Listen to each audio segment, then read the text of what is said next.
आज आपको second month of pregnancy के विषय में कुछ बताना चाह रही हूँ। सेकेंड मंथ ऑफ प्रेगनेंसी बहुत महत्वपूर्ण क्यों है, इसमें क्या होता है और इसे किस तरीके से स्मूथली ले जाया जा सकता है। नमस्कार, मैं doctor Shweta. Second month of pregnancy बहुत महत्वपूर्ण क्यों है? सबसे पहले तो ये महत्वपूर्ण है कि सेकेंड मंथ ऑफ प्रेगनेंसी में ही जाके सेकेंड मंथ में ही जाके महिलाओं को ये पता लगता है कि वो कंसीव कर चुकी है या वो प्रेग्नेंट है। 5 हफ्ते से लेके 8 हफ्ते की जो प्रेगनेंसी होती है वो सेकेंड मंथ में इंक्लूड होती है। तो जब महीना डिले होता है तभी जाके महिला जब यूरिन टेस्ट करती है, या घरों में आजकल सभी महिलाएं ये करती हैं UPT test, urine pregnancy test, जिसके द्वारा 2 लाइनें आने पर उन्हें ये कंफर्म हो जाता है कि उन्हें प्रेगनेंसी है। इसके बाद उन्हें क्या करना चाहिए? तुरंत ही जो भी डॉक्टर हैं उनसे सलाह लेनी चाहिए, और इसमें जो आगे जांचें कुछ होती हैं जिनके द्वारा ये और डॉक्टर कंफर्म करता है कि हाँ प्रेगनेंसी है। इसमें कुछ ब्लड रिपोर्ट्स भी होते हैं, कुछ अल्ट्रासाउंड भी इंक्लूड होते हैं, जिसके बारे में हम अभी आगे बात करेंगे। तो सेकेंड मंथ ऑफ प्रेगनेंसी में होता क्या है, चल क्या रहा होता है गर्भ में। इसमें जो है इम्प्लांटेशन, सबसे पहले जो हम बात कर रहे हैं यूटेरस में बेबी एम्ब्रियो का इम्प्लांटेशन सेकेंड मंथ में जाके होता है। दूसरा ये है कि ऑर्गन डेवलपमेंट स्टार्ट हो जाता है। तो इसी तरीके से ये महीना बहुत ही महत्वपूर्ण है। अब ऑर्गन डेवलपमेंट स्टार्ट हो जाता है तो महिला को धीरे धीरे कुछ चीज़ें, सिम्टम्स भी आने शुरू हो जाते हैं, जैसे कि जी मचलाना, मॉर्निंग सिकनेस, इवनिंग सिकनेस, ये सारी थकान होना, चिड़चिड़ापन होना, मूड स्विंग्स होना, ये सभी शुरुआती लक्षण महिलाओं में देखने को मिलते हैं। इन्हें हम डाइट से या अच्छी दिनचर्या से, लाइफस्टाइल मॉडिफाइड करके इन्हें हम अच्छे प्रकार से इनसे हम निकल सकते हैं धीरे धीरे। तो इसमें क्या करना चाहिए? सबसे पहले हम डाइट की बात कर लेते हैं। तो डाइट में जब ऑर्गन डेवलपमेंट हो रहा होता है तो जो डाइट लेना चाहिए पेशेंट को, महिला को, वो डाइट लेना चाहिए फॉलिक एसिड रिच डाइट ले सकती है। वो न्यूट्रिएंट्स काफ़ी बैलेंस डाइट ले सकती है, और इसमें जो है दालें वो ले सकती है, पल्सेस, जिसमें मूंग दाल बहुत अच्छी होती है। फाइब्रॉइड रिच डाइट ले सकती है जो कॉन्स्टिपेशन से आपको बचा सकती है, और ये नोज़िया से बचने के लिए या मॉर्निंग सिकनेस से बचने के लिए थोड़े टाइम पे वो कुछ ना कुछ खा सकती है। इसके अलावा उसको जो अपने लंच में योगर्ट, दही को लंच में शामिल करना चाहिए। जो भी डेयरी प्रोडक्ट हैं उन्हें वो बढ़ा सकती है, और नट्स हैं, अखरोट है, उन्हें वो डाइट में अच्छे से इंक्लूड कर सकती है। इसके अलावा जो हम आते हैं कि उसे क्या नहीं खाना चाहिए, उसमें है पपीता मेन है। जो रॉ पपाया है उसे नहीं खाना चाहिए, उसमें जो एंजाइम है वो कॉन्ट्रैक्शंस को बढ़ा देता है यूट्रस में, जो मिस्ड अबॉर्शन की तरफ आपकी प्रेगनेंसी को ले जा सकता है। दूसरा आपका है पाइनएप्पल नहीं खाना चाहिए जिसको अभी। इसके अलावा उसको रॉ जो भी फूड्स हैं, अनकुक्ड फूड्स हैं, उनसे बचना चाहिए जितना वो बच सकती है। इसके अलावा ज़्यादा से ज़्यादा उसे घर का ही खाना चाहिए। जो भी चीज़ें घर में ज़्यादा बन सकती हैं उन्हें वो ले सकती हैं। कुछ चीज़ें और हैं जो हमें नहीं लेनी चाहिए बिल्कुल भी, जैसे कि स्मोकिंग हो गया, अल्कोहल हो गया, या कैफ़ीन कुछ लिमिट में ही आप ले सकते हो। प्रॉपर हाइड्रेट रहना चाहिए, पानी काफ़ी मात्रा में लेना चाहिए, क्योंकि कुछ पेशेंट्स को फ्रीक्वेंसी यूरिन का, ज़्यादातर महिलाओं में ये होता है, फ्रीक्वेंसी ऑफ यूरिनेशन बहुत ज़्यादा बढ़ जाता है। तो फिर उनको प्रॉपर हाइड्रेट रहने के लिए कोकोनट वाटर लेना चाहिए।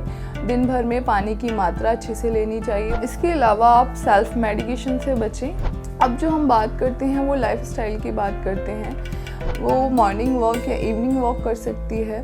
इसके अलावा वो अपने लाइफ में योगा या एक्सरसाइज को भी इंक्लूड कर सकती है। अच्छा, एक्सरसाइज के बारे में कुछ बातें हैं कि करनी चाहिए या नहीं करनी चाहिए।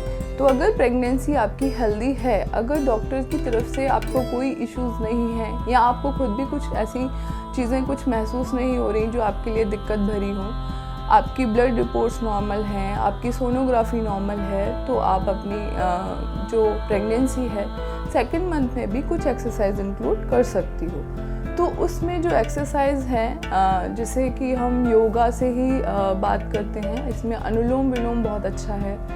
आप डीप ब्रीथ एक्सरसाइज कर सकती हो। इसके अलावा मेडिटेशन भी वो कर सकती है, जिससे रिलैक्स हार्मोन रिलीज होगा जो हैप्पी प्रेगनेंसी लेके चलेगा। कुछ महिलाएं कीगल एक्सरसाइज भी आप कर सकते हो। इसके अलावा जो है बहुत हैवी वेट लिफ्टिंग वाला एक्सरसाइज आपको नहीं करना है, रनिंग नहीं करना है एंड अननेसेसरी ट्रैवलिंग नहीं करना है। इसके अलावा जो है आपको अपना नींद अच्छा लेना चाहिए। इसके बाद हम आते हैं इन्वेस्टिगेशन पे। तो इन्वेस्टिगेशन में हमें क्या क्या करवाना चाहिए। तो डॉक्टर से वैसे आप जो सलाह लेते हैं तो उसमें डॉक्टर कुछ ब्लड रिपोर्ट्स कराते हैं। ब्लड रिपोर्ट्स में आपका मेन है थायराइड एंड बीटा एचसीजी। तो beta HCG for confirmation of pregnancy. Beta HCG का अगर लेवल बहुत हाई जाता है तो प्रेगनेंसी कंफर्म होता है, और उसमें हमें जो पता लगता है वो वीकली प्रेगनेंसी के बारे में पता लगता है कि हमारी जो प्रेगनेंसी है वो किस वीक में चल रही है। दूसरा है हम सोनोग्राफी पे जाते हैं, तो इंटरनल सोनोग्राफी इसमें शुरू के महीने में कराते हैं। तो कुछ लोगों का ये मिथ है कि इंटरनल सोनोग्राफी कराने से बच्चे को हार्मफुल कोई इफ़ेक्ट हो सकता है, या उनका बच्चा ख़राब हो सकता है, या वो अबॉर्शन की तरफ जा सकती हैं। तो ऐसा कुछ भी नहीं है। ये अल्ट्रासाउंड बिल्कुल सेफ़ है, इससे कोई भी इश्यूज़ क्रिएट नहीं होते हैं। तो अगर आपका डॉक्टर आपको ये सलाह देता है कि आपको TVS कराना चाहिए, ट्रांसवेजाइनल सोनोग्राफी करानी चाहिए, जो कि इस द्वितीय माह में बहुत ज़रूरी है, तो आपको ये बेझिझक करानी चाहिए। और ये सोनोग्राफी होती किस लिए है, इसमें एक तो हमें ये पता लगता है कि इम्प्लांटेशन हुआ कहाँ है, यानी बच्चा ठहरा कहाँ है। और दूसरा इसमें हमें जो पता लगता है कि हार्ट रेट बच्चे का पता लगता है। अच्छा, अब हार्ट रेट के बारे में बताना चाहती हूँ कि जो हार्ट रेट है किसी किसी महिला में 6 हफ्ते में आ जाती है, और किसी किसी महिला को लास्टली 7 से 8 हफ्ते में हार्ट बीट आती है। तो इससे हमें बहुत फ़ायदे हैं इस अल्ट्रासाउंड से, जैसे कि किसी महिला को 6 हफ्ते तक हार्ट बीट नहीं आई है सोनोग्राफी में, या लास्टली हम 7 हफ्ते में ये एडवाइस करते हैं। तो अल्ट्रासाउंड में सोनोग्राफी में जब नहीं आई है उसको हार्ट बीट, तो उसको कुछ मेडिकेशन ऐसी हम प्रेस्क्राइब कर सकते हैं, या कुछ चीज़ें ऐसा इंक्लूड कर सकते हैं, सप्लीमेंट्स वगैरह, जिनके द्वारा उस हार्ट बीट को लाया जा सकता है। दूसरा है सब कोरियोनिक कलेक्शन भी होता है, जो एक मिस्ड अबॉर्शन का कारण बन जाता है। सब कोरियोनिक कलेक्शन क्या होता है कि एक ब्लड क्लॉट जो बच्चे की प्रेगनेंसी, बच्चे के चारों तरफ एक झिल्ली होती है, उसके चारों तरफ एक क्लॉट बन जाता है ब्लड का, तो वो भी एक मिस्ड अबॉर्शन का कारण बन जाता है। तो उसका भी हम पता इस अल्ट्रासाउंड से उसी टाइम पे लगा सकते हैं, और कुछ मेडिकेशन पे रख के प्रेगनेंसी को सिक्योर कर सकते हैं। ये द्वितीय माह में सबसे ज़्यादा जो चांसेस होते हैं वो मिसकैरेज के होते हैं। तो उससे हमें कैसे बचा जा सकता है, किन किन चीज़ों को ध्यान में रख के हम उससे बच सकते हैं। तो कुछ अबॉर्शंस जो होते हैं, मिस्ड अबॉर्शंस, वो जेनेटिकली होते हैं, यानी क्रोमोसोमल एबनॉर्मलिटी की वजह से भी होते हैं। और कुछ इन्वेस्टिगेशन में जैसे थायराइड लेवल हाई आया है, एक रीज़न ये भी है। कुछ चीज़ें और हैं जिनमें हमें ध्यान में रख के हम मिस्ड अबॉर्शन या अबॉर्शन से बच सकते हैं। जैसे कि कुछ पेशेंट्स बहुत ज़्यादा हैवी लिफ्टिंग करते हैं, कुछ चीज़ें बहुत भारी उठा लेते हैं, या उनका पहले से कोई बच्चा है तो उसके साथ खेलना रहता है, या कुछ ऐसे रोज़मर्रा के काम हैं जिनमें ना चाहते हुए भी कुछ चीज़ें आप हैवी लिफ्ट कर लेते हैं। तो इन चीज़ों से उन्हें बचना चाहिए। इसके अलावा अननेसेसरी ट्रैवलिंग से भी बचना चाहिए। तो इन चीज़ों को आप ध्यान में रख के मिस्ड अबॉर्शन से आप, मिसकैरेज से आप बच सकते हो। इसके अलावा जो दूसरा है कि स्पॉटिंग या ब्लीडिंग सेकेंड मंथ में होना।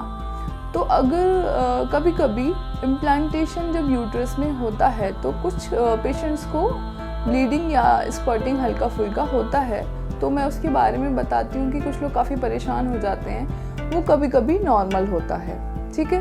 तो जब इम्प्लांटेशन यूट्रस में होता है तो 20% जो फीमेल है उनमें हल्का फुल्का स्पॉटिंग या ब्लीडिंग आना ये नॉर्मल है, इसमें कोई दिक्कत नहीं है। लेकिन इसके अलावा अगर आपको क्रैम्पिंग होता है, या सीवियर पेन होता है, या ब्लीडिंग हैवी होता है, तो आप तुरंत डॉक्टर के संपर्क में आए। वो आपको कोई भी प्रोजेस्टेरॉन थेरेपी या कोई भी ट्रीटमेंट पे रख के इस अबॉर्शन या मिसकैरेज को होने से रोक सकता है। इसमें एक और क्वेरी बहुत ज़्यादा रहती है पेशेंट्स की कि क्या सेक्स सेफ है सेकंड मंथ ऑफ प्रेगनेंसी में। तो इसके बारे में बता देती हूँ कि जितना हो सकता है फर्स्ट ट्राइमेस्टर में ही, ये सेकंड मंथ भी आता है, फर्स्ट ट्राइमेस्टर में सेक्स अवॉइड करना चाहिए। इसमें कुछ हाई रिस्क भी रहते हैं जो मैं आपको क्लियर बता देती हूँ कि किन किन सिचुएशंस में प्रॉपरली सेक्स को अवॉइड करना चाहिए। तो जिन पेशेंट्स में रिकरेंसी हिस्ट्री है मिसकैरेज की, अबॉर्शन की, उनको ये second month, first month and third month में सेक्स को अवॉइड करना चाहिए। या कुछ पेशेंट्स में ब्लीडिंग बहुत ज़्यादा रहती है ऑल ओवर प्रेगनेंसी, स्पॉटिंग या फ्रीक्वेंसी ऑफ ब्लीडिंग ज़्यादा है, उनको ये अवॉइड करना चाहिए। दूसरा है कि कुछ पेशेंट्स हैं जिनको यूरिन इन्फेक्शन रह रहा है या उनका शॉर्ट सर्वाइकल लेंथ है, उनको सेक्स अवॉइड करना चाहिए। और वैसे भी सेकंड मंथ ऑफ प्रेगनेंसी में जो फीमेल है, नोजिया है, रेस्टलेसनेस है, थकान फील कर रही है और मूड स्विंग्स काफ़ी रहते हैं, सो उसके चलते भी वो अवॉइड कर सकती है। बस यहीं तक दोस्तों, आई थिंक कि मैंने आपको जो भी क्वेरीज़ हैं सेकंड मंथ के बारे में आपको सारा सब कुछ जितना हो सकता है डिटेल में बताने की कोशिश की है। इसके अलावा अगर आपकी कोई भी क्वेरीज़ है, कोई भी चीज़ें हैं जो आप हमसे जानना चाहते हैं, वो कमेंट बॉक्स में लिख के हमें बता दीजिए। नमस्कार, आगे इसी तरह मिलते रहेंगे।